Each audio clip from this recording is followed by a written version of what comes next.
Hello my beautiful gorgeous angels, welcome back to my channel. তো আমি কোন জায়গায় আছি তোমরা গেস করো। থাম্বনেল দেখে তোমরা নিশ্চয়ই বুঝতে পেরেছো যে আজকে বহুদিন পর আমি আবার জগদ্ধাত্রী বিটিএস মানে জগদ্ধাত্রী রিলেটেড ব্লগ বানাতে চলেছি। এখন বাজে ঠিক 12:30 আর আমি এই মুহূর্তে আমার শুটিং প্লেসে ঢুকছি। তোমরা সবাই জানো যে এই জায়গাটা আমাদের শুটিং প্লেস। আমি অনেকবারই এখানে রিলস বা তোমরা দেখতেই পাও, তো এসব করি। তো সেখানে আমি এখন ঢুকছি আর মেকআপ করব, পুরো ব্যাপারটা শেয়ার করব তোমাদের সঙ্গে। আজকে একটা দারুণ পর্ব হতে চলেছে, যে পর্বটা এতদিনে তোমরা তো দেখতেই পেয়ে গেছো, বাট তারপরে আমি তোমাদের সাথে সেই ব্লগটা শেয়ার করতে যাচ্ছি। সেই বিটিএস মানে বিহাইন্ড দ্য ক্যামেরা কি কি চলছিল সেগুলো শেয়ার করতে যাচ্ছি। তো আজকে হতে চলেছে আমাদের রথযাত্রা স্পেশাল একটা পর্ব, তার শুট। তো চলো কিভাবে সাজলাম, কিভাবে রেডি হলাম, কি কি হচ্ছে না হচ্ছে সবটা তোমাদের সাথে আজকে শেয়ার করব। সো দেখতে থাকো।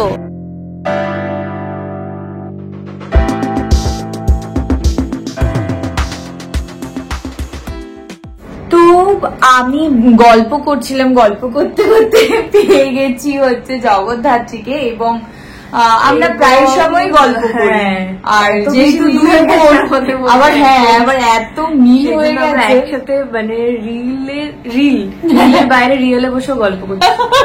এত মিল। আগেও গল্প করতাম, কিন্তু সেটা হলো একটু শয়তানি গল্প, আর এখন হচ্ছে শুধু ভালো শুধু জগদ্ধাত্রীর সাথে শুধু ভালো গল্প করছি আমরা। এবং এরপর আমরা কি করব? এরপরে আমরা জানি না, আমাদের অনেক লেট করে আজকে সিন এসছে, আমরা সবাই আজকে পিকনিকের মুডে আছি। হ্যাঁ, মানে আমাদের সিনটা কি সেটা বলে। সিনটা আমাদের যেটা নিয়ে আমি তোমাদেরকে বলছিলাম যে তোমরা তো এতক্ষণে সিনগুলো সবাই দেখে নিয়েছো, বাট আমরা কিন্তু ওই সিনটাই করবো এখন। তো সেটা সম্পূর্ণভাবে আমি তোমাদেরকে ভিডিও করে এই ব্লগেই তোমরা দেখতে পাবে।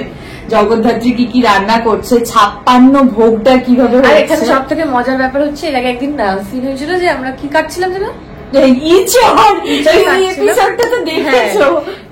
স্ক্রিনে যেটা দেখানো হয় যে আমি সব পারি, আমি ওকে শিখিয়ে দিচ্ছি, শোন এইভাবে কাট, এইভাবে বসে কাট, এই কর শিক্ষক কাট, যে কাট বলে তখন ও আমাকে এইভাবে করে না ব্যাপারটা, তোকে আমি শিখিয়ে দিচ্ছি।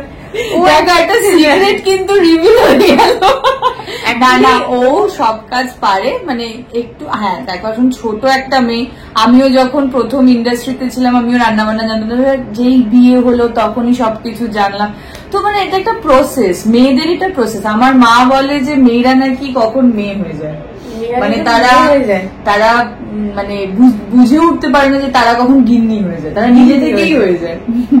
তো সেই দিনটা একটা ভীষণ মজার একটা ব্যাপার হচ্ছিল, আমি ওকে সিনে প্রচুর জ্ঞান দিচ্ছি, শোন এইভাবে কাটতে নেই, হাতের মধ্যে তেল লাগিয়ে নিতে হয়, তারপর কাটতে হয়, এই করতে হয়, সেই করতে হয়। আর ও আমাকে বলছে তুই না আসলে কেটে দেখাস, যে মানুষ জানে না সে কিভাবে কাটবে, তুই আমাকে কেটে দেখা, তারপর আমি সেভাবে কাটবো।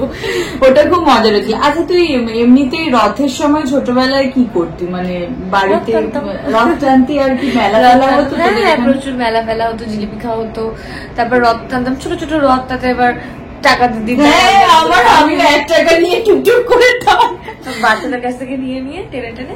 রথ সাজিয়েছো কোনোদিন?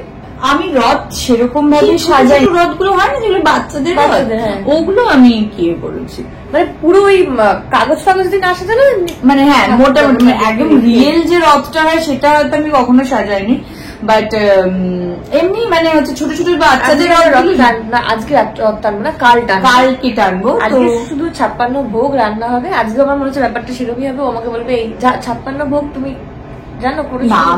আমি এত বড় একটা জিনিস আমি শুধু মানে পারিবারিক রান্না বান্না পারি, বাট এই ভোগ বলতে মাকে দেখেছি, মা একটা ভোগ দেয়, ভুনা খিচুড়ি বলে ওটাকে বলে, ওই সবগুলো আমি পারি করতে, বাট এই 56 ভোগের ব্যাপারটা সিরিয়াসলি আমিও সেরকম ভাবে জানি না।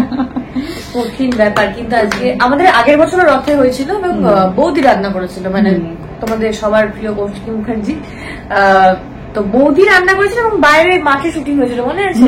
মুখ ঢেকে ভোগ রান্না বিশাল রান্না বান্নার একটা একদম ভর্তি রান্না বান্না। এইবার 2 বাড়িতেই রান্না হবে, আমাদের মুখার্জি বাড়িতেও হবে এবং ওই বাড়িতেও রান্না হবে। তো ভালো বেশ বিশেষ নতুন নতুন অনেক এক্সপিরিয়েন্স হচ্ছে যেগুলো এর আগে কখনো হয়নি। লাফানো চাপানোর সাথে রান্না করা, এঁচড় কাটা, মাছ কাটা, জগদ্ধাত্রীকে অলরাউন্ডার দেখানো হয়। এবং অ্যাকচুয়ালি মেয়েরা কিন্তু অনেক মেয়েরাই, মানে আমরা ধরো ও এখনো ছোট, সবকিছুই করছে, একটা সময় হয়ে যাবে, কিন্তু মানে একটা সময় না মেয়েরা সত্যি এটা করে। কারণ দেখো যারা আইপিএস অফিসার বা তারা কি বাড়িতে রান্না বান্না করেন না? না তারা সংসারে তাদের 2-3টে ছেলে মেয়ে হয়, তারা ছেলে মেয়ে মানুষ করে, মানে অ্যাকচুয়ালি দেখতে গেলে তারা এক হাতে বন্দুকও ধরে আবার আরেক হাতে খুন্তিও ধরে। তো সেই জিনিসটাকেই দাদা কিন্তু পুরোপুরি তোর উপরে মানে সুন্দরভাবে সাজানোর চেষ্টা করছে, রিয়েল ঘটনাগুলোকে, রিয়েল লাইফটাকে পুরো একদম তুলে ধরা। তো আমরা এইভাবেই গল্প করতে থাকি সবসময়, ওকে আমি সারাদিন জ্বালাতে থাকি, এইটা বল ওটা বল সেটা বল, তাহলে এটা কি করবি ওটা কি করবি। আমরা খুব করে মজা করি, সব থেকে বড় কথা বল। ওই ঘরে তো একটা ভীষণ আসর বসে আমাদের, যাকে বলে ওই ঘরটা বেশ রিল্যাক্সিং, একটা সোফা আছে বড়, তাতে শুয়ে পড়া যায়, সবাই মিলে বসে শুয়ে এখানে একটা আসর বসে একদম। তো এইভাবেই চলতে থাক আর তোমরা দেখতে থাকো কি কি দেখাই, কারণ আজকে প্রচুর অ্যারেঞ্জমেন্ট হবে, দারুণ ভাবে শুট হবে, পুরোটা তোমাদের সাথে। তো হেয়ারটাও ডান, মেকআপ করতে দেখলে আমি প্রায় অনেকটাই রেডি হয়ে গেছি, শুধু লিপস্টিক পরা বাকি আছে আর একটু একটু টাচ আপ করা বাকি আছে। জগদ্ধাত্রীও প্রায় রেডি মতন, ফুল রেডিও, একটু খোপা করেছে, আমি চুলটাকে ছেড়েই রেখে দেখো। গরিমা হাই বলে দাও। ওকেও খুব সুন্দর লাগে, ও আর আমি প্রায় একই রকম সেজেছি আজকে, আমরা টুইন করছি। তো চলো সুন্দর করে পুরো অ্যারেঞ্জমেন্টটা একটু দেখে নেওয়া যাক কি কি হলো।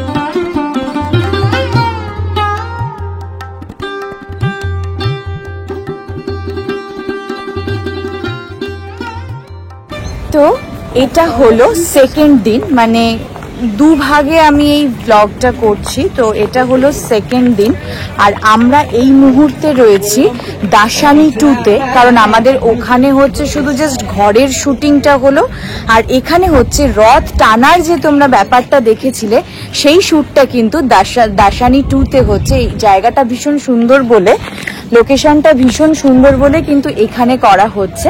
তো চলো পুরোটা দেখে নেব কেমন কি হচ্ছে, চলো।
এঞ্জেলস আমাদের হয়ে গেল প্যাক আপ, তোমাদেরকে ভালো করে দেখালাম কিভাবে আমরা শুট করলাম, কিভাবে আমরা শুট করি। এই রোদের মধ্যে খুব কষ্ট করে তোমাদের জন্য শুট হচ্ছিল, পুরো ব্যাপারটাই আমি তোমাদের সাথে শেয়ার করলাম।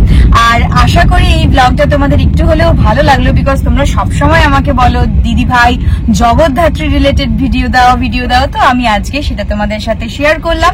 কেমন লাগলো অবশ্যই আমাকে জানাতে ভুলো না। আবার দেখা হবে একটা দারুণ ভিডিও নিয়ে, তব তক কে লিয়ে টাটা।